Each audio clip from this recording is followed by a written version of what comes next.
You know that feeling when you're sitting there listening to your cousin go on and on about how terrible everything is? Or when your neighbor corners you at the mailbox to complain about, well, everything under the sun, and afterwards, you just feel drained, like all your good energy got sucked right out of you? Let me tell you something I wish someone had told me years ago. You don't have to put up with that. Not at our age. We've worked too hard, lived too long, and earned too much wisdom to let negative people steal our peace. Now, I'm not saying we should cut off everyone who's having a bad day. Goodness knows we all have those.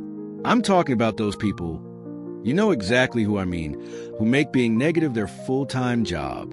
The ones who could win the lottery and still find something to complain about. Here's what I've learned after helping hundreds of seniors navigate these tricky relationships. First, picture this.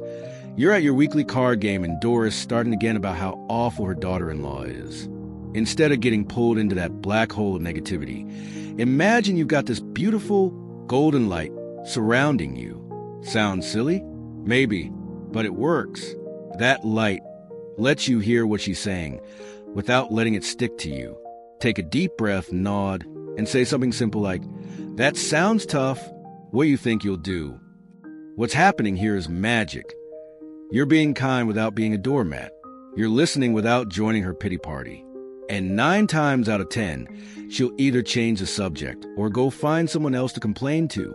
Here's another trick my friend George taught me. The 3-question rule. When someone starts dumping their negativity on you, ask them to explain what happened. Ask what they think would help. Then ask about something good that's happened lately. If they can't come up with anything positive by that 3rd question, that's your cue to politely excuse yourself. "Oh, look at the time. I need to go check my casserole." It's not rude, it's self-care. Now, I can hear some of you thinking, but what if it's family? I can't just walk away from my own sister. You're absolutely right.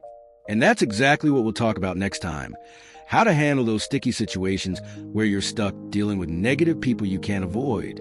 But for today, why not try just one of these tricks?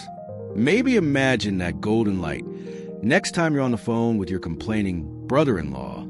Or try the 3-question rule with that neighbor who's always got drama. Tell me in the comments, who's the energy vampire in your life? And which of these ideas might help? Your stories help all of us learn. And if this video helped you, do me a favor and hit that like button. It helps spread these tips to more folks who need them. Remember, at our age, peace of mind isn't a luxury, it's a necessity. And you deserve every bit of yours. You know what keeps coming up in my conversations with folks our age? It's not the occasional grumpy stranger at the grocery store that bothers us most. It's those permanent fixtures in our lives who drain our energy every single time we interact with them. The daughter who constantly criticizes how you're aging. The brother-in-law who turns every family gathering into a complaint session. The lifelong friend who's become more bitter with each passing year. Let me tell you about my neighbor, Evelyn. At 74, she's one of the most positive people I know, always baking cookies for people, volunteering at the library, finding joy in small things. But she's got this sister, Martha, who, well, let's just say Martha could win the lottery and still find something to complain about the taxes. For years, Evelyn dreaded their weekly phone calls. "I'd stare at the phone when it rang," she confessed to me. "My stomach already in knots before I even picked up. By the end of the call, I'd feel completely drained, sometimes for the whole next day." But here's the thing. Evelyn didn't want to cut Martha out of her life. They'd lost both their parents recently, and despite everything, that sisterly bond still mattered. So we sat down together and came up with some strategies that completely transformed their relationship.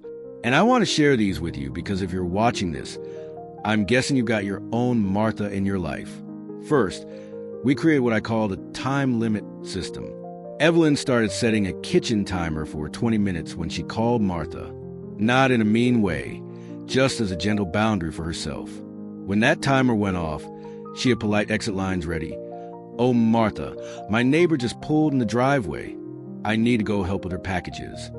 Or, "My casserole timer just went off. Let's catch up next week." At first, Evelyn felt guilty about this. But then she realized she wasn't abandoning her sister. She was just protecting her own mental health. And you know what happened? Over time, Martha actually started getting to the point faster in their conversations, knowing they had limited time. Here's another game changer we discovered: the distraction technique. Negative people often get stuck in their ruts like broken records, repeating the same complaints week after week. Evelyn learned to gently steer conversations when they started going downhill. When Martha was starting about her ungrateful grandchildren again, Evelyn might say, "That reminds me, did you see the gorgeous roses they planted at the community center? They're your favorite color." Now, this isn't about being dishonest or avoiding real problems. It's about being the captain of your own conversational ship. You wouldn't let someone else steer your car, would you? Why let them steer your conversations?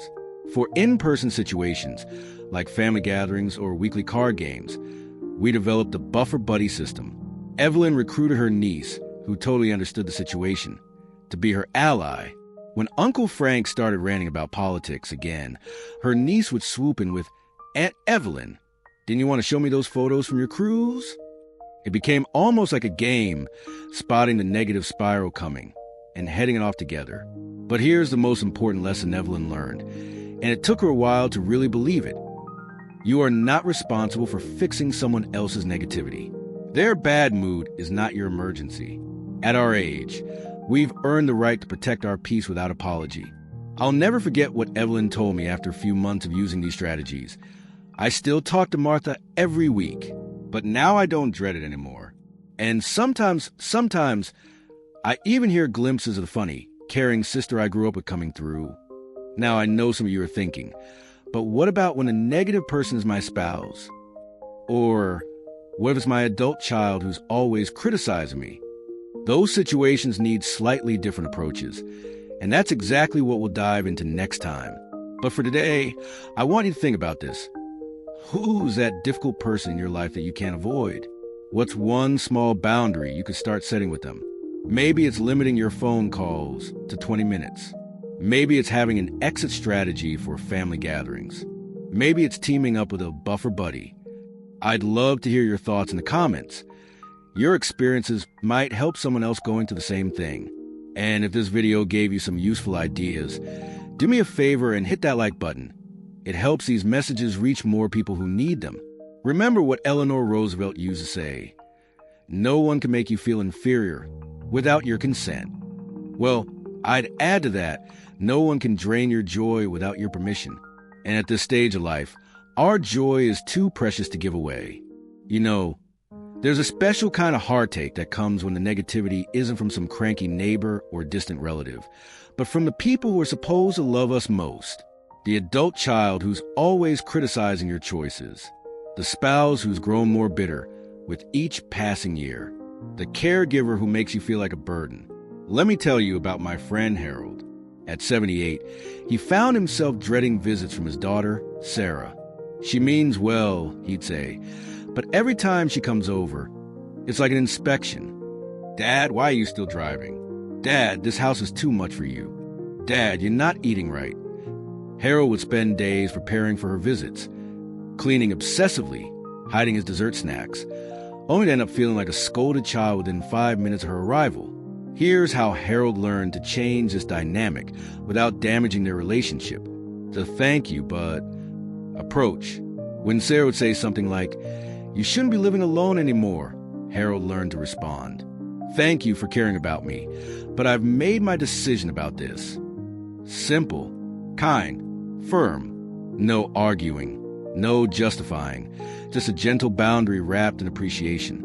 The power of preemptive positivity. Before Sarah could start criticizing, Harold would share something he was doing well. "Guess what? I walked all the way to the park bench this week." Or, "I found this great new grocery delivery service." This subtly redirected their conversations toward what was working rather than what wasn't, creating no criticism zones. Harold established that certain times were just for enjoying each other's company. "Sarah, when we have our Sunday breakfast, let's just focus on the good stuff, okay?" Now, what about when the negative person is your spouse or partner? That's where my friend Marge's story might help. After 50 years of marriage, her husband Frank had become increasingly pessimistic. "Everything's going to hell. was his new favorite phrase. Marge discovered two life-changing strategies.